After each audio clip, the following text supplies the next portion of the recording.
जानकी, जानकी, क्या होगा इसे? देखो ना जी, अब छलिया की सूचना मिलते ही हम सब बालकों को ढूंढने चली गई और ढूंढते ढूंढते सबको बहुत प्यास लगी आई जी। तो जानकी जमुना जी की नदी से जल लेने गई और उसने जमुना जी का पानी पिया और उसकी जेदशा हो गई। बालक कहाँ है? वो ठीक तो है ना? ऊपर से सब ठीक है, पर भीतर से बहुत भयभीत है सब। जानकी तो बिल्कुल नीली पड़ गया है, लग तो है विष फैल गया है इसको पूरे तन में। मथुरा के सर्वश्रेष्ठ विदेह जी को बुलाए गए हैं उसके उपचार के लिए। जैसे ही इसने जल को मुंह से लगाया, ये गिर पड़ी। चटपटाने का अवसर भी ना मिलो। हाँ वैद्य जी, और निकटी मृत पशु भी पड़े हुए थे। हाँ, मैंने भी अस्थियां देखी थी। इसका तो यही अर्थ हो सकता है कि समस्या वहाँ के जल में ही हो। वैद्य जी, आप रोगी की नाड़ी पे ध्यान दो ना। जे गोपिया क्या कह रही है उसे सुनने की आवश्यकता ना है। जब तक विष के कारण का पता नहीं चल जाता, हम उपचार कैसे कर सकते हैं रानी जी? जी, वो निकट ही यमुना जी में एक विशेष क्षेत्र है, जे सब उसी के जल की बात कर रहे हैं। तब तो ऐसा भी हो सकता है कि किसी विषैले सर्प के काटने का प्रभाव हो। पर सर्प के काटने का चिन्ह ना है उसके तन पे। सर्प जब काटतो है तब उसके दांत के चिन्ह बन जाते हैं। मुझे पता है, बड़े बड़े सर्प को काटते हुए देखो है मैंने। एक दिन अब बस कर उज्जवल, ये बड़ी बड़ी हाँकने का समय ना है। पर यदि सर्प ने ना काटो है, फिर जानकी की ये दशा किसने की? अवश्य किसी राक्षस ने की होगी। नाना, कोई विषैला पशु भी तो हो सकता है, या अवश्य किसी महाविषैले सर्प के विष से हुआ है। सर्प ने भले ना काटा हो, लेकिन ये अवश्य ही किसी महाविषैले सर्प के विष के कारण हुआ है। कालिया नाग। कालिया नाग?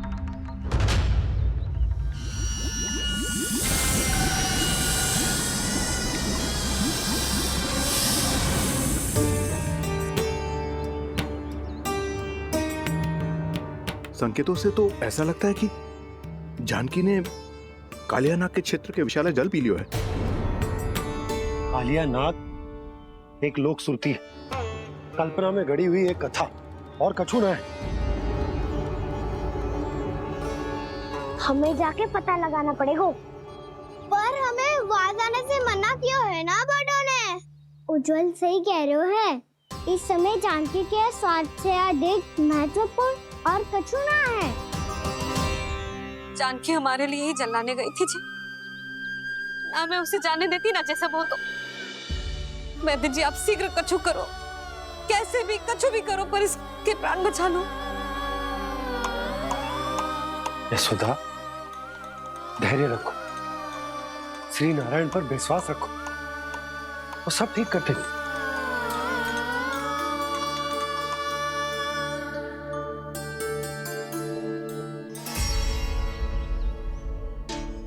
विष की काट की मेरे पास जितनी जड़ी बूटी थी, मैंने सब अर्क बना के पिला दी, पर इसकी दशा में अभी तक कोई सुधार नहीं दिख रहा है। यह अंतिम जड़ी बूटी है, अगर इससे भी चमत्कार नहीं हुआ तो फिर जो नारायण की इच्छा।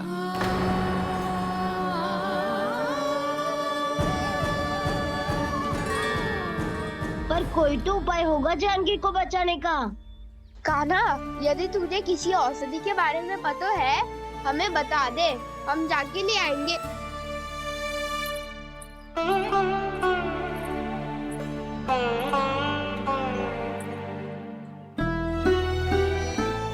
हे नारायण, हे प्रभु, मेरी जानकी के प्राण बचा ले प्रभु।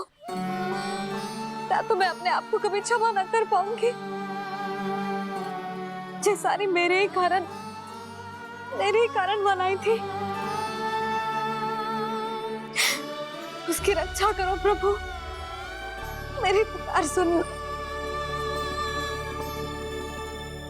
कान्हा, तूने हमें वत्सासुर से बचाया था ना?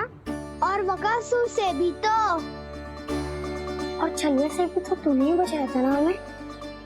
क्या ऐसा कोई उपाय ना है जानकी को बचाने का? धन्वंतरी,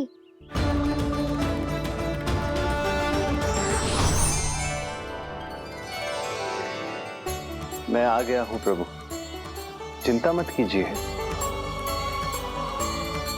आपके आदेश का पालन अवश्य होगा। यशोदा मैया,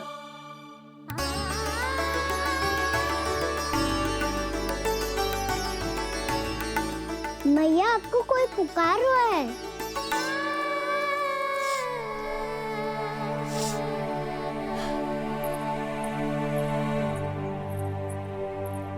चिंता मत करो मैया, अब धन्वंतरी जी आ गए हैं, वो सब संभाल लेंगे।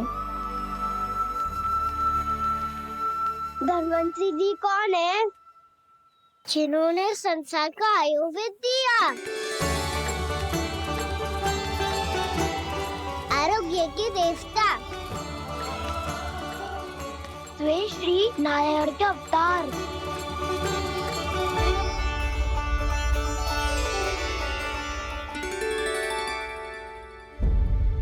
मुझे पता चला है कि आपको वेद की आवश्यकता है।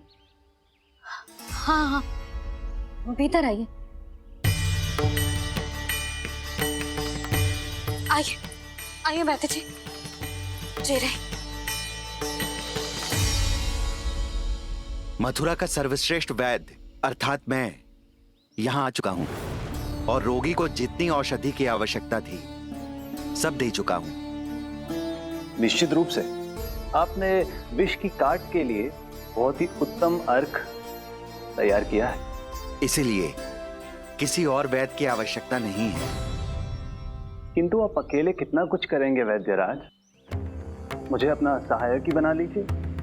पर जो करना था मैं पहले ही कर चुका हूँ। हाँ, वो तो आप कर चुके हैं, बस रोगी के तन से विष निकालना शेष है ना वैद्यराज? हाँ हाँ, बस वही शेष है। इनके रक्त को विष रहित करने में मैं आपकी सहायता करूंगा। पहले ये संजीवनी मानी जाने वाली इन लाल फूलों की बूटी को भी घिसना है ना?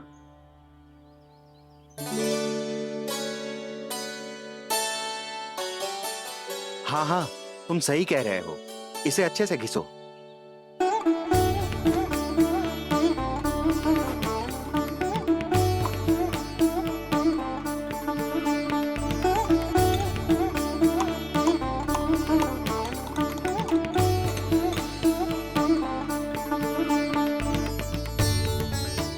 और ये नीले फूलों को भी तो मिलाना है ना?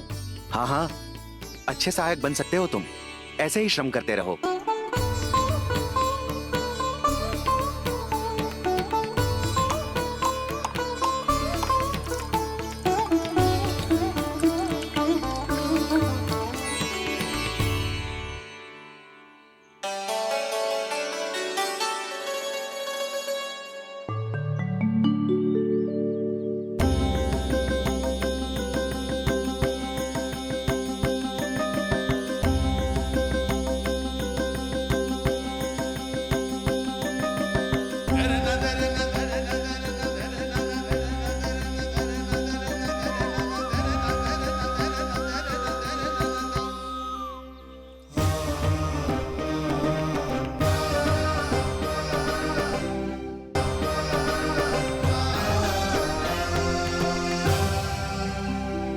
जानकी स्वस्थ तो हो जाएगी ना धन्वंतरी जी?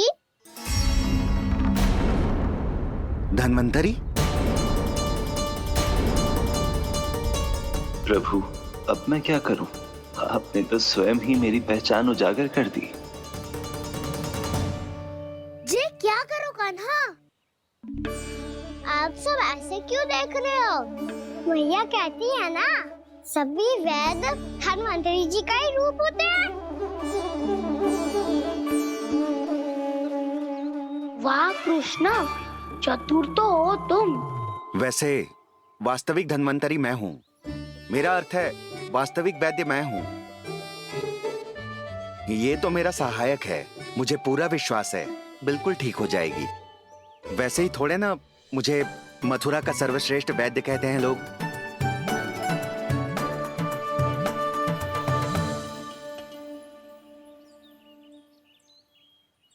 जसोदा भाभी,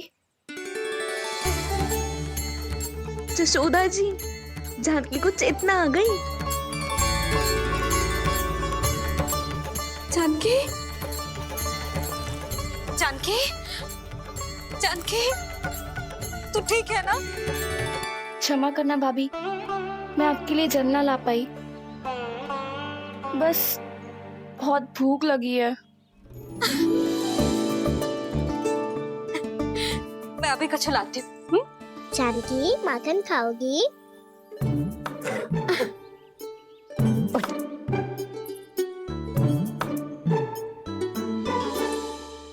आजा, तू ही खिला दे लल्ला।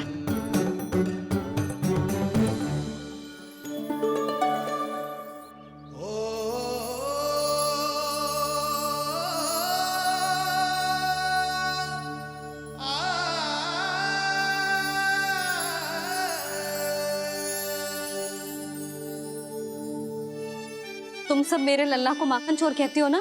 आज देखो, अपना ही माखन जानकी को खिला रहे हो।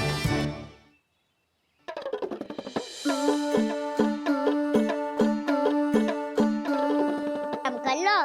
सदैव तुम हम सबकी सेवा करती हो, आज मैं तुम्हारी सेवा करूंगा। जानकी की जिद दशा तब हुई जब जय यशोदा काकी की सेवा कर रही थी, और अब देखो स्वयं भगवान ही इसकी सेवा कर रहे हैं। जानते हो इससे क्या सिद्ध होता है? जो भी यशोदा मैया की पूजा करेगा, अर्थात अपने माता पिता की सेवा करेगा, उनके साथ सम्मान से व्यवहार करेगा, ईश्वर स्वयं उसका ध्यान रखेंगे। कभी धन्वंतरी के रूप में तो कभी स्वयं कान्हा के रूप में। भक्त और भगवान का देखो कैसा ये अनुराग, स्वयं करे सेवा प्रभु, अद्भुत गोपी का भाग्य। प्रभु इन सब पृथ्वीवासियों से कितना घुल मिल गए हैं। ना तो ये प्रभु को भगवान मानते हैं और ना ही प्रभु अपने आप को इनसे सर्वश्रेष्ठ समझते हैं। अपने आचरण से ये सिद्ध कर रहे हैं कि ये सभी में हैं और सभी इनका ही अंश है।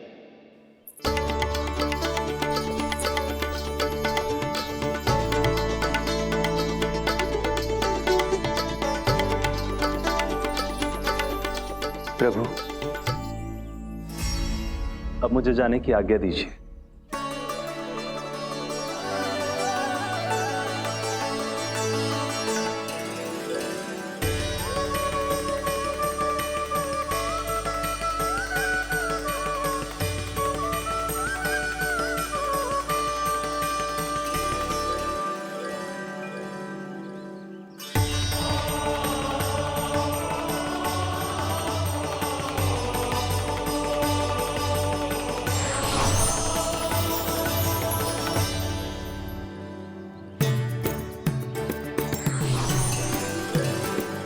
कान्हा ने तो सच्ची में धन्वंतरी जी को बुला लिया था।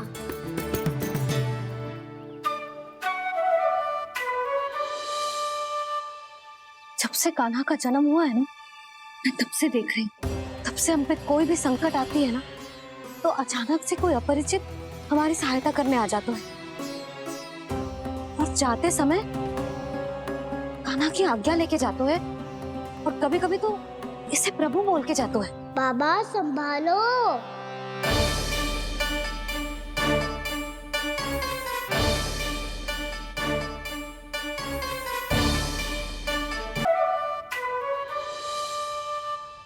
जब से कान्हा का जन्म हुआ है ना, मैं तब से देख रही हूँ, तब से हम पे कोई भी संकट आती है ना, तो अचानक से कोई अपरिचित हमारी सहायता करने आ जाता है, और जाते समय कान्हा की आज्ञा लेके जाते है, और कभी कभी तो इसे प्रभु बोल के जाते है। बाबा संभालो।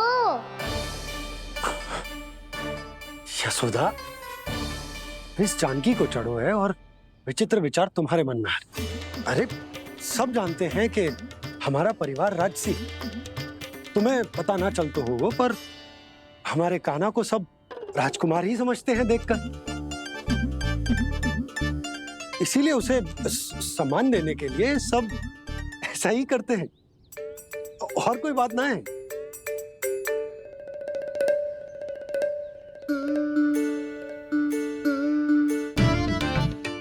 अब जी मेरे लल्ला को ऐसे क्यों घूर रहे हैं? बुरी दृष्टि लगाएंगे क्या? वैद्यराज जी, आपके सहायक तो गए, अब आप यहाँ क्यों हो? वो क्या है ना, मैं अपने रोगी का निरीक्षण करके पूरी तरह से संतुष्ट होकर ही जाता हूँ।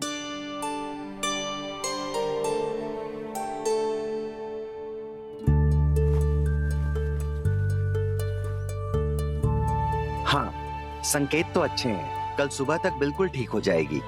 धन्यवाद वैद्य जी।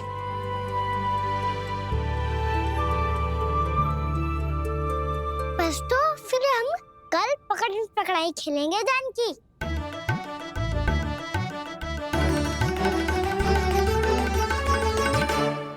भानु, बंसी, जाकर उस क्षेत्र के चारों ओर बाड़ बनवा दो और वहां सूचना पट्ट भी लगा देना, ताकि जानकी के साथ जो हुआ है वो किसी और के साथ ना हो। शीघ्र जाओ। जी ठीक है।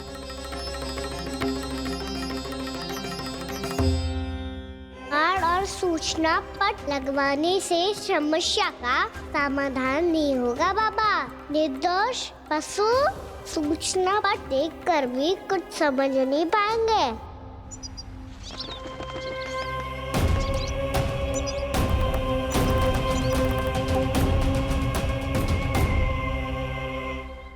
तो तुम्हारे कहने का अर्थ यह है कि व्योमासुर मारा जा चुका है और वो बालक अब भी जीवित है।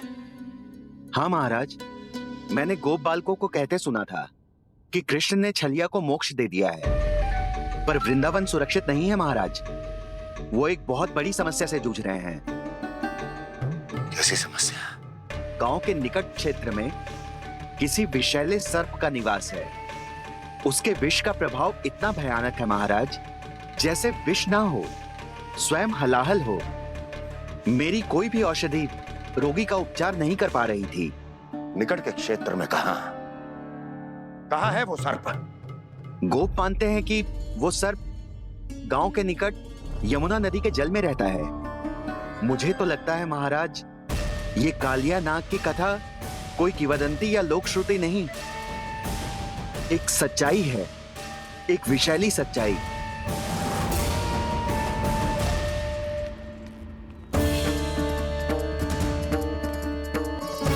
कालिया का सामना करने का समय आ गया है, पर उससे पहले मुझे बुलाना होगा उन्हें।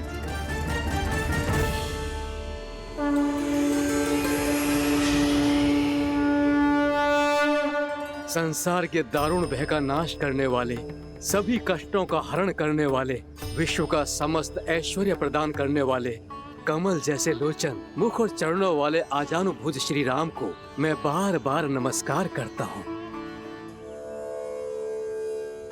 आपदामपहर्तारं दातारं सर्व संपदा, लोकाभिरामं श्री रामं भूयो भूयो नमाम्यहम्। कागभूसोंडी, कागभूसोंडी, कागभूसोंडी। प्रभु क्षमा करें, मुझे जाना होगा।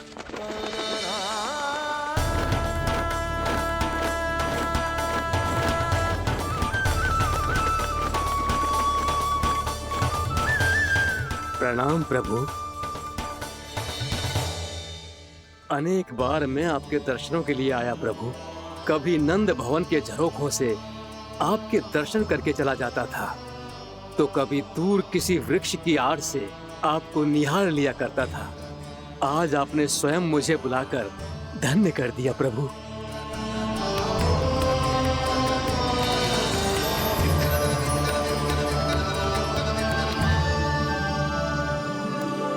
मैंने आपको यहाँ एक विशेष कारण से बुलाया है।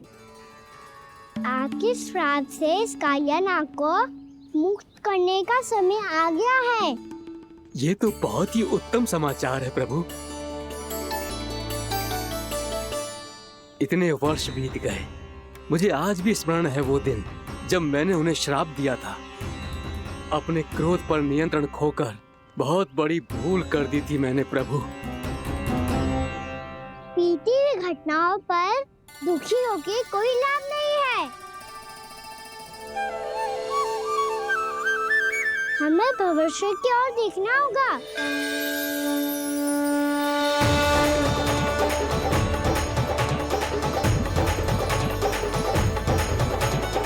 आदेश कीजिए प्रभु, क्या आज्ञा है आपकी? जब मैं कालिया नाग का सामना करने जाऊं, तो आप यही रहेगा। आपको अपने आप पता चल जाएगा कि कब क्या करना है। और हाँ, लौटते जाते समय नारद मुनि से कहिएगा, वो आकर मुझसे भेंट करे। अवश्य प्रभु, प्रणाम। क्या इसने सच्ची में देवर्षि नारद को बुलाया है? नारायण नारायण, आपको संदेश भेजने की आवश्यकता नहीं थी। आप स्मरण करते और मैं चला आता। तुम्हारा कल्याण हो नारद।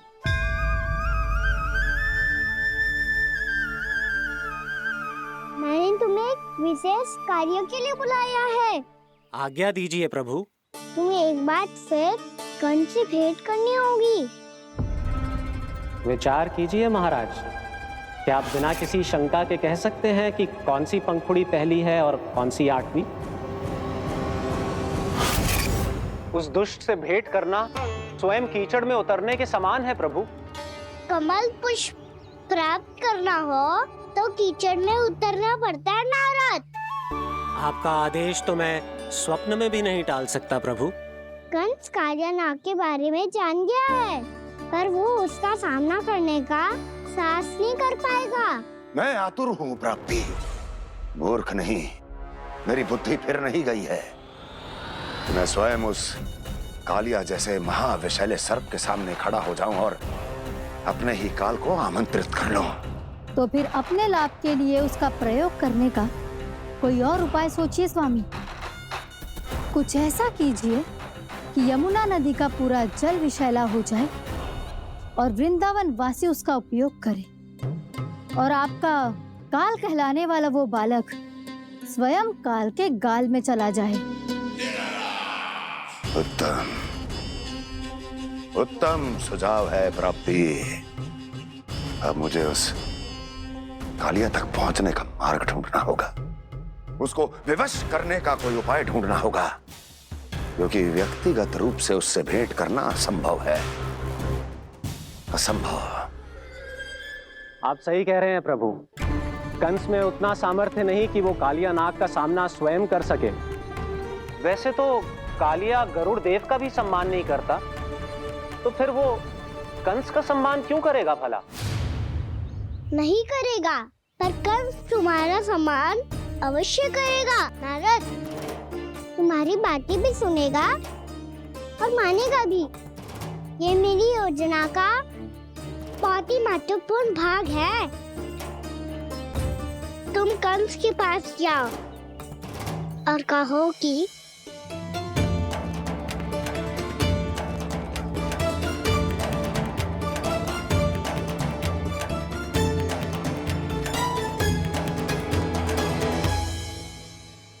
संतान अपने माता पिता को तीर्थ का सौभाग्य दिलाती, और मेरा लल्ला कितना महान कि उसने हमारे घर को ही तीर्थ बना दिया। ऐसा तीर्थ जहां मेरी आंखों के सामने भक्त और भगवान का मिलन हो रहा है। जो आज्ञा प्रभु।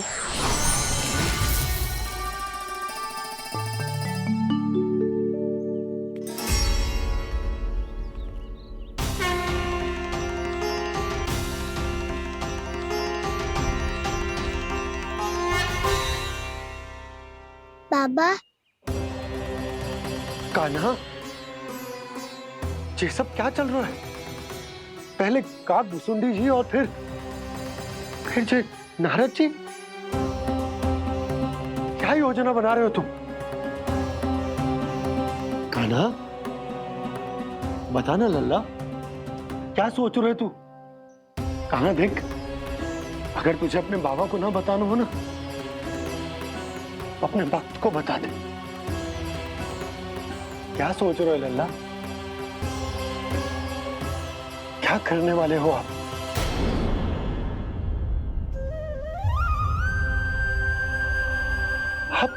आप इतने दुखी क्यों हो? कान्हा, कान्हा, क्या होगा? क्योंकि मुझे आभास हो गया है बाबा, समय आने वाला है। कौन सा समय आने वाला है लल्ला? शीघ्र ही सब कुछ बदलने वाला है। भैया को मेरा सत्य पता चल जाएगा बाबा।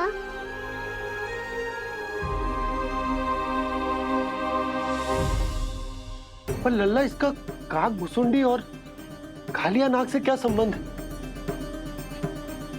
ऐसा क्या हुआ था और क्या होने वाला है?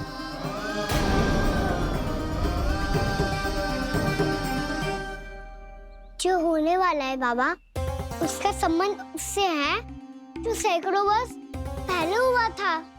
महर्षि भृगु के वंशज थे वेदशिरा मुनि, जो विंध्याचल की पहाड़ियों में साधना कर रहे थे। तभी वहाँ अश्वशिरा नाम के एक दूसरे मुनि आमंत्रण के बिना ही आ गए। कितना सुंदर और शांतिपूर्ण आश्रम है। यहाँ प्रभु की साधना करने में बहुत आनंद आएगा। शीघ्र ही अश्वशिरा मुनि उपस्थिति के कारण होने वाले व्यवधान से बाध्य होकर वेदशिरा मुनि ने अपनी आंखें खोली। कौन हो तुम और यहाँ क्या कर रहे हो?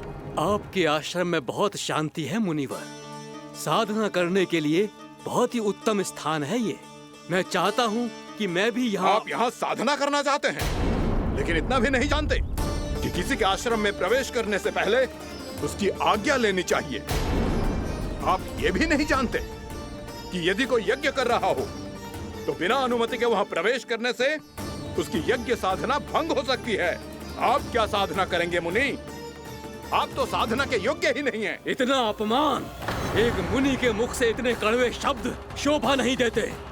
मैं तुम्हें श्राप देता हूँ, जितनी विषैली तुम्हारी जिह्वा है उतने ही विषैले सर्प बन जाओ तुम। और ऐसा सर्प जो सांस भी ले तो निकट का वातावरण दूषित हो जाए। तुम्हारे इस दुस्साहस के लिए मैं तुम्हें श्राप देता हूँ कि तुम अभी इसी क्षण कौवा बन जाओ, और ऐसा कौवा जो कांव कांव करके अनर्गल प्रलाप करता रहे।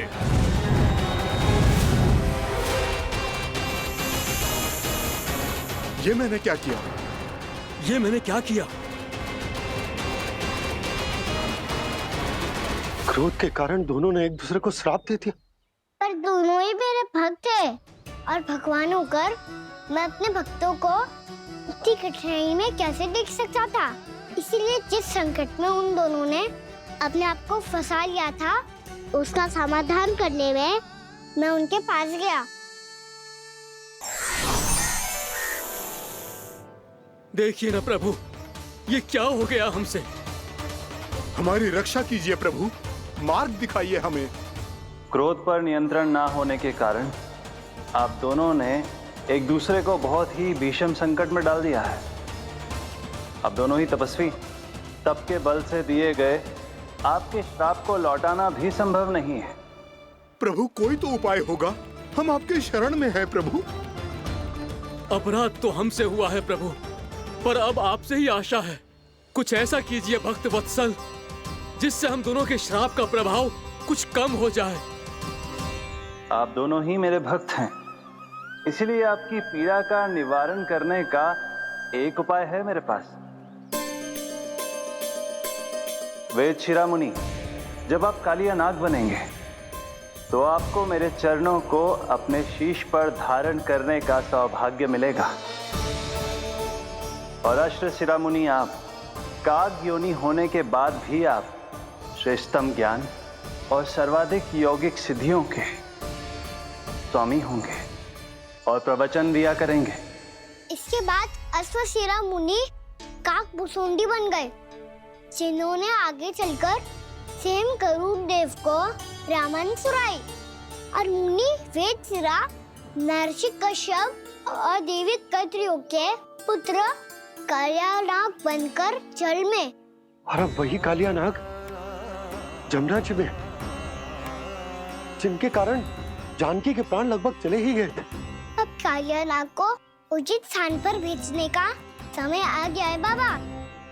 पर ये तो अच्छी बात है कान्हा, वेदशिरा मुनि को दिया हुआ तुम्हारा वचन भी पूरा हो जाएगा, जमुना जी की शुद्धि भी हो जाएगी।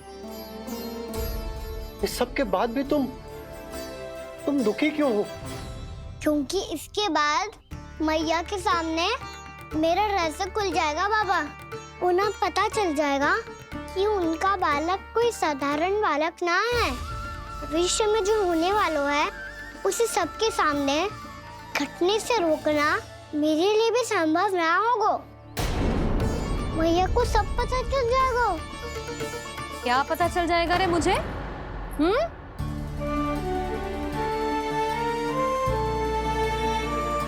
यही कि सबसे अधिक प्रेम मैं आपसे ही करता हूँ। अब बस भी कर, चलो भोजन के लिए बुलाने आई थी तुम दोनों को। भूखा थोड़े ना रहने दूंगी अपने लल्ला को, मेरा लल्ला दुर्बल हो जाएगा ना। आप खिलाओगे तो ही खाऊंगा। हाँ ठीक है, मैं ही खिलाऊंगी।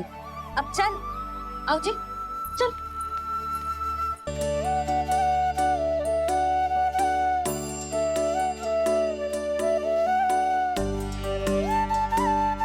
मैया खेलो ना मेरे साथ।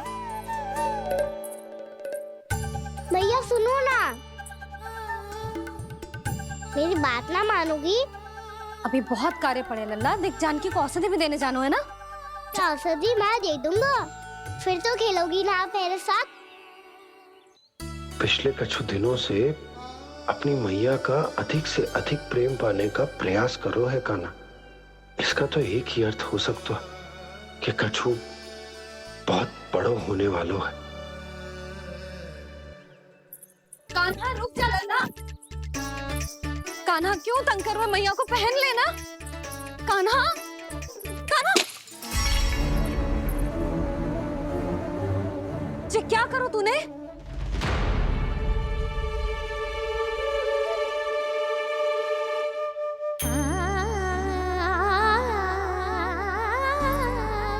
अच्छा ठीक है, अब मुंह लटकाने की आवश्यकता ना है। ये ले।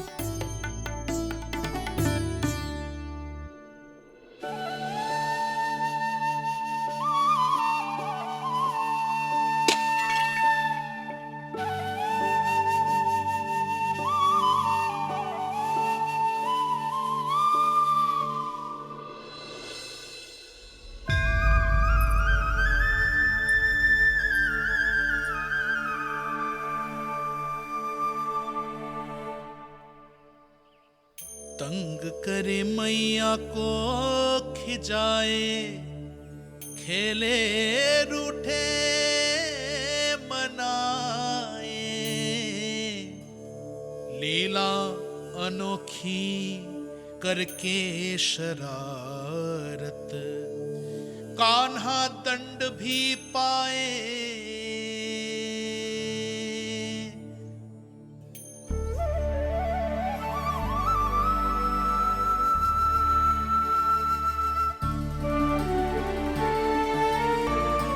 रूठना मनाना, खेलना खिलाना, पहले शरारत करके क्रोध दिलाना और फिर क्षमा मांग लेना, ये सब जानबूझकर कर रहे है कान्हा। जैसे जीवन भर के लिए अपनी मैया की ममता को अपने हृदय में समेट कर रखना चाहते हो। कैसे कैसे करूं उस कालिया से मित्रता, कैसे करूं उसका उपयोग?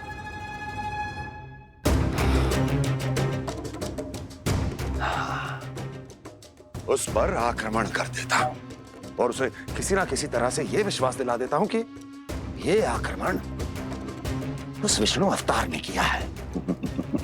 फिर वो क्रोध में आकर सारे वृंदावन वासियों को अपने विष से समाप्त कर देगा। उचित है, ये उचित है। नारायण हरि, नारायण हरि।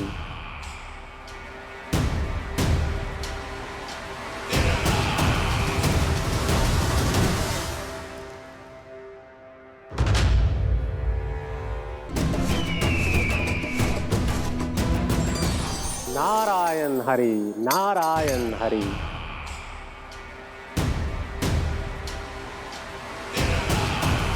प्रणाम देवर्षि। इस योजना में कितना लाभ है और कितनी हानि, यह आंकलन करते करते थक गए होंगे मथुरा नरेश। देवर्षि, आज मेरा ध्यान कैसे आ गया आपको? आप तो सदैव ही मेरे ध्यान में रहते हैं महाराज कंस।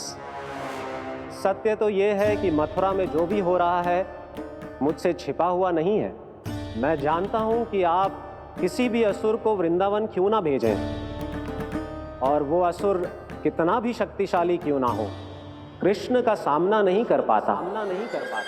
या तो पराजय स्वीकार करके आपके पास लौट आता है, या तो फिर वीर गति को प्राप्त हो जाता है।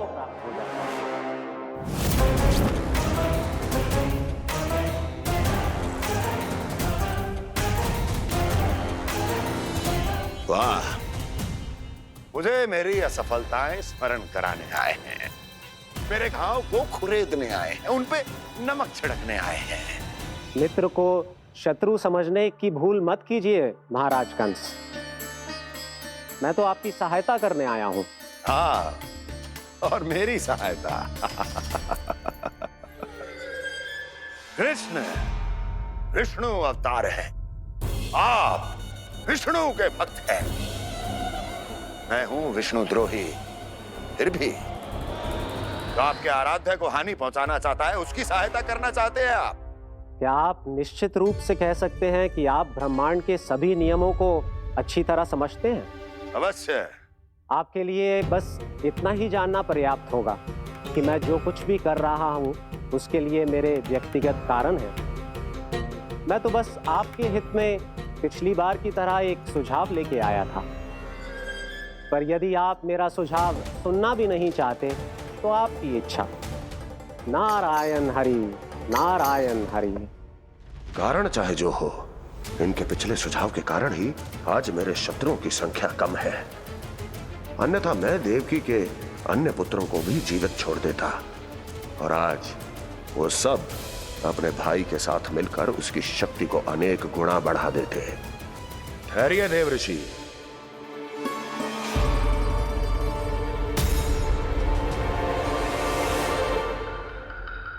बताइए क्या सुझाव है आपके पास? मेरे सुझाव का नाम है कालिया नाग।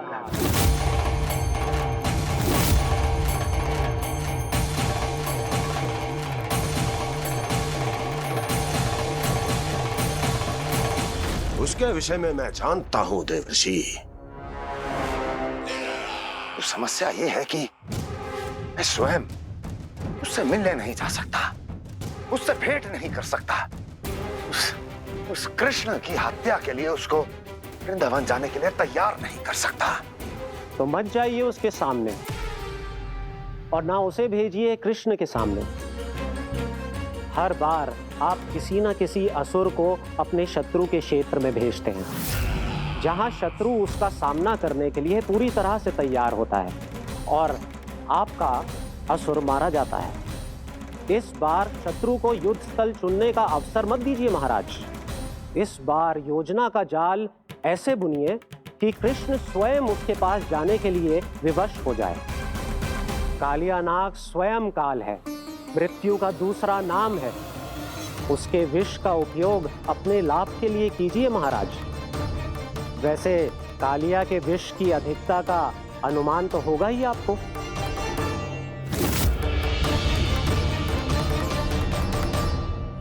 एक बार जो उसके क्षेत्र में पहुंच गया, फिर उसके विष से बचना असंभव है। उचित सुझाव है देवर्षि, उचित सुझाव है।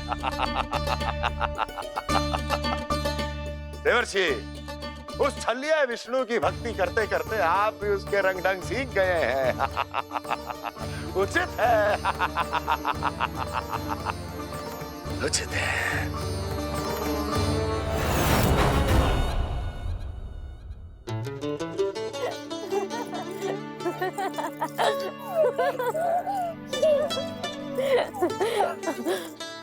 बस बस बहुत आनंद ले लियो लल्ला। बस अब दूध पी ले। ठहर ठहर, गर्म है। जी ले ले पी।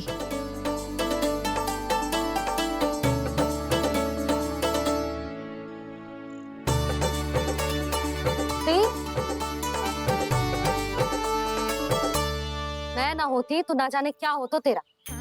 अपने आप दूध भी ना पी सकते है, भावला कहीं का। आपकी इस प्रेम के लिए तो मैं धरती पे आया हूँ मैया। मैं भी यही सोच रहा हूँ यशोदा कि तुम ना होती तो मेरा क्या होता। इसी बात पे थोड़ा दूध और कजू खाने को दे दो। अरे मैं तो भूल ही गई। तनिक ठहर जाओ जी दूध पी लेना तो आपके लिए भी कछु ले आती हूँ।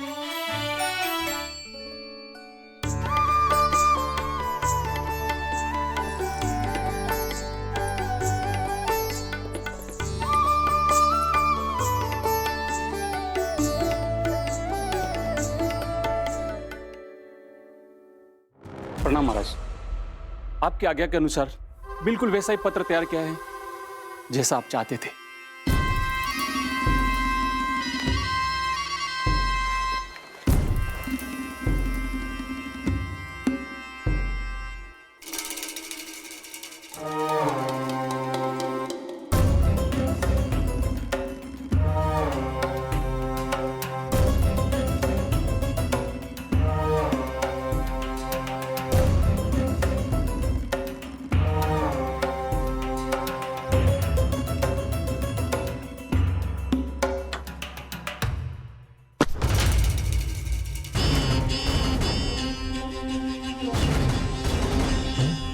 कृष्ण जन्म से लेकर आज तक ये मेरी सबसे महत्वपूर्ण योजना है। इसका सफल होना निश्चित है दूत, किंतु केवल वही करना जैसा मैंने कहा है। जाओ।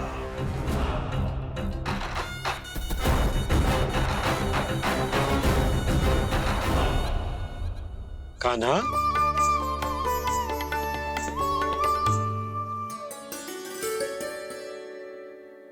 क्या होगा? बाबा मैं चाहता हूँ कि मैया की ममता क्रिस्टल फ्रेम की वर्षा मुझ पे सरते ऐसे होते रहे। वो तो होती रहेगी लल्ला। अपने लल्ला के लिए किसी मैया का प्रेम कभी कम हो सकता है भला? नंदराज, वो मथुरा से एक दूत आयो है महाराज कंस का राजपत्र लेके।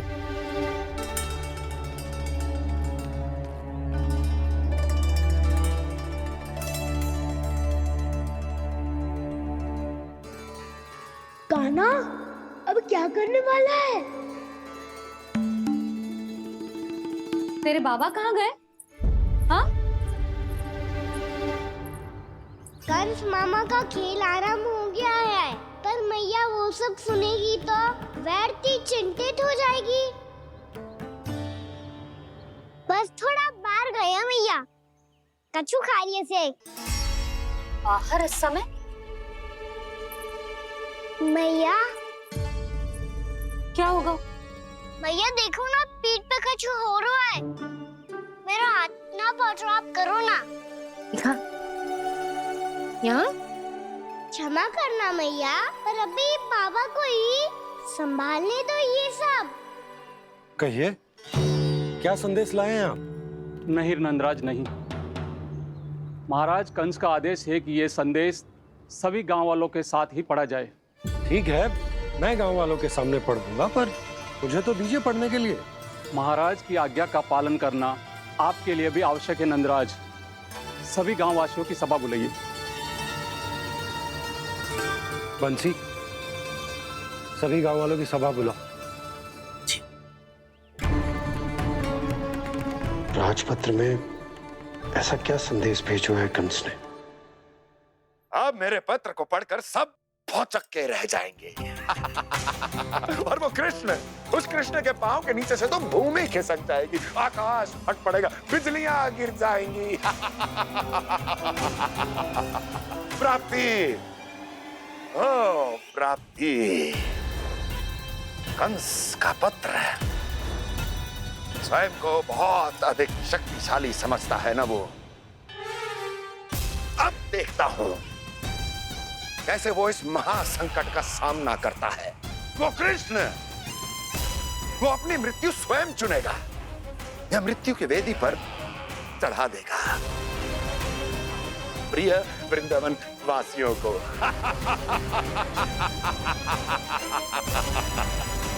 अब आएगा आनंद प्राप्ति, अब आएगा आनंद। सबको इकट्ठा करवा के ही पढ़वाएगो। अवश्य ही कोई विशेष संदेश दिया होगा कंस ने। मैं भी यही सोच रही हूँ सुलक्षणा जीजी, कछु ना कछु तो विशेष है, पर जे हो क्या सकता है? हाँ, बात तो सही है। ऐसा क्या हो सकता है? सभी गांव वासियों के सामने कहा जाए, कछु तो विशेष अवश्य लग रहे हैं। बाहर तक कोलाहल क्यों हो रहा है? मैया, मैया, अब क्या होगा? मैया देखो ना, सर पे कछु हो रहा है। लल्ला, नारायण ने तुझे हाथ दिए हैं ना? पीठ की बात अन्य थी। अपने सिर की सेवा स्वयं कर। सर पे तो हाथ पहुंच रहा है ना?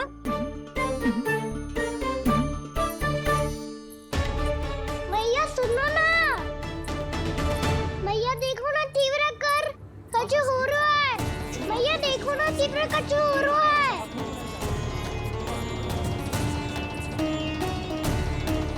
सब लोग आ चुके हैं, अपना संदेश सुनाइए आप।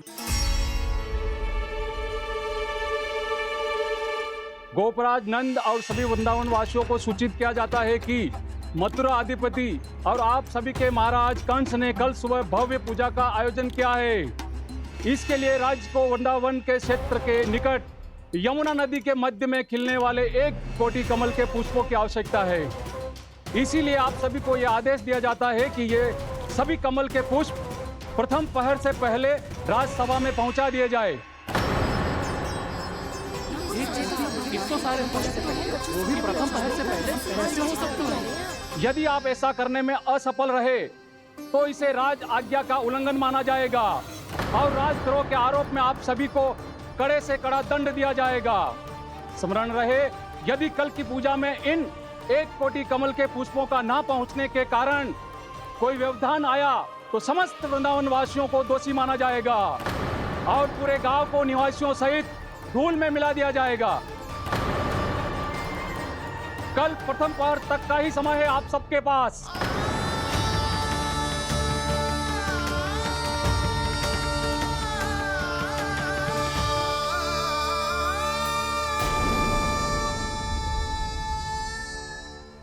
कल पुष्प, वो भी कल प्रथम प्रहर में? ऐसे कैसे संभव है? और कोई साधारण पुष्प ना, यमुना नदी के मध्य खिलने वाले विशेष कमल के फूल चाहिए उन्हें। लेकिन यमुना नदी में तो कालिया नाग ने विष घोल के रखा है, तो फिर कैसे हो पाएगा? यह संभव है। हमारी मृत्यु का संदेश भेजा राजा कंस ने। सदैव की भांति इस समस्या पर भी गांव के बड़े ही विचार करेंगे। बालकों का यहाँ होना उचित ना है।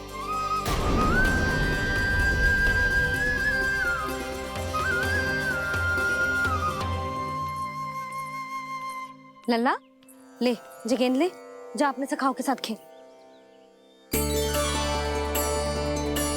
सुबह उज्जवल, मधुमंगल वसंता, देखो मैया ने क्या दिया है।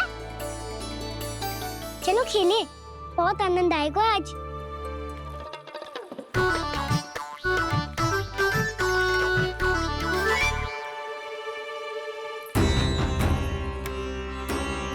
भानु, बंसी, जाओ और शीघ्र ही वो घेरे का कार्य समाप्त करो।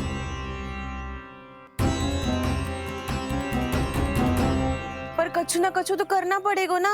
पर हम कर ही क्या सकते हैं? पुष्प लाने को और कोई उपाय है भी तो ना। मैं चला जाऊंगा जमुना जी में।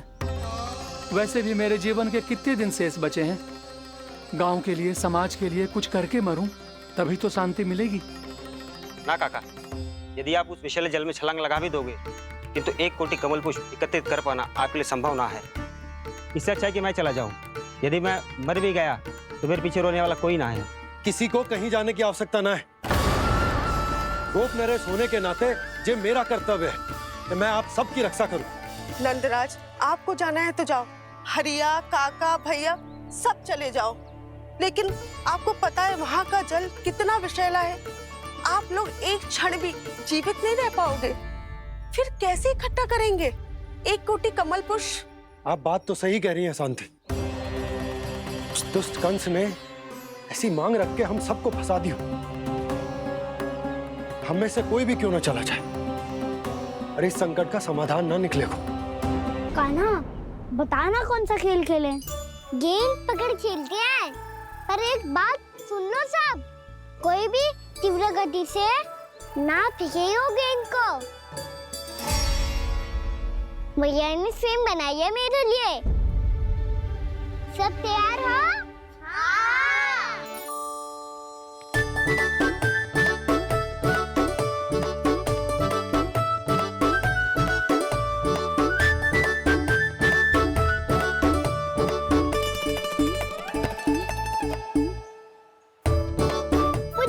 मुझे दो।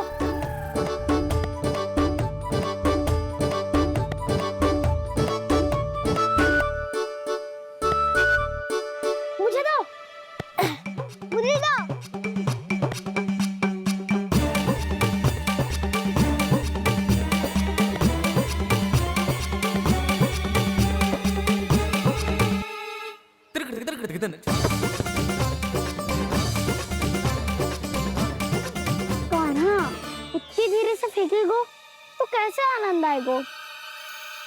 थोड़ा बल लगा के फेंक। हाँ कान्हा, हम अभी बड़े हो गए हैं, तू अब भी छोटे बालकों की तरह फेंक रहा है।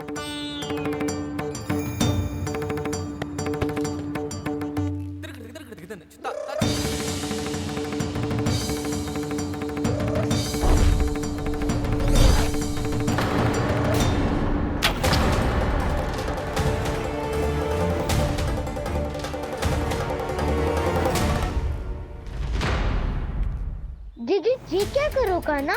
गेंद तो डूब गई।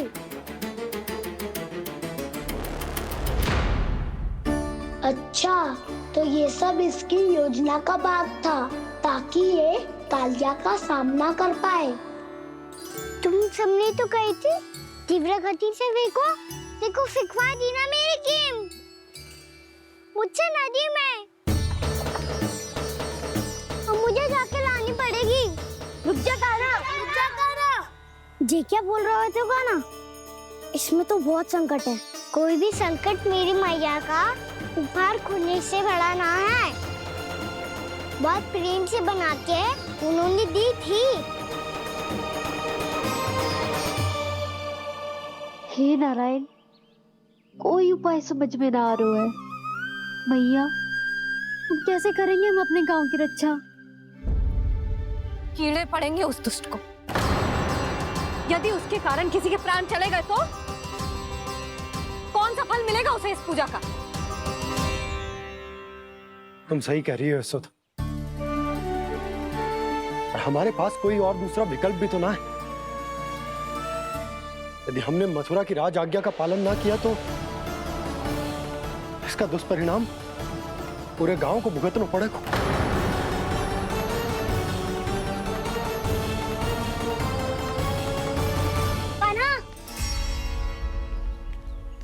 हमें पता है कि तो भगवान है, दिव्य है, बहुत शक्ति है तुझमें। पर फिर भी हम तुझे विषैले जल में ना जाने दे सकते।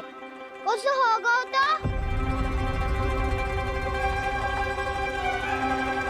तुम सब इतनी हट कर रहे हो तो ठीक है, ना जाऊंगा। गेंद कहाँ गिरी है? कितनी दूर गई है? ये तो देख लूं, ताकि उसे बाहर निकालने का कोई उपाय ढूंढता हूँ।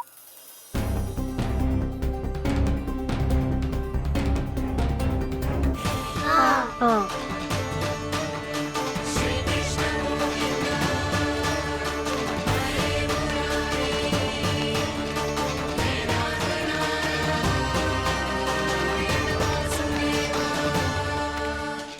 कान्हा की ये लीला तो समझ ही नहीं आ रही। पहले इसने देवश्री नारद को मथुरा जाकर कंस को भड़काने के लिए कहा, फिर स्वयं ही दुखी भी हो गया कि अब इसका रहस्य सबके सामने खुल जाएगा। और अभी स्वयं में तो इसने कहा था कि गेंद बहुत महत्वपूर्ण है, फिर स्वयं ही उसे नदी के विसले जल में फेंक दिया।